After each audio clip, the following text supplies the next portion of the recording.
এই গোলাপি ফুলকপির বীজ কোথায় পেয়েছেন শুনি?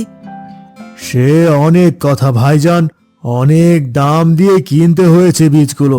শুনুন ভাইজান, আমি আগে বলে দিই, আগে সাধারণ ফুলকপির থেকে কিন্তু এই গোলাপি রঙের ফুলকপির দাম একদম দ্বিগুণ দিতে হবে আমায়।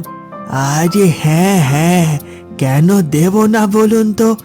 এত সুন্দর ফুলকপি সবাই তো পছন্দ করবে।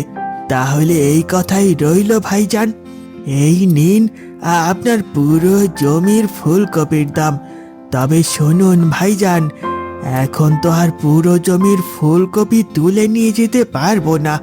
আমি রোজ কিছু কিছু করে ফুলকপি নিয়ে যাব, সেগুলো আবার আমাকে পাইকারি দরে বিক্রি করতে হবে। ফুলকপি সব একসাথে তুললে তো পচে যাবে, বুঝেছেন? হ্যাঁ ভাইজান, তা তো বুঝতেই পেরেছি।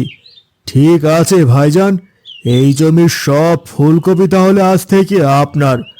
আপনি আপনার মতো করে ফুলকপিগুলো জমি থেকে তুলে নিয়ে যাবেন।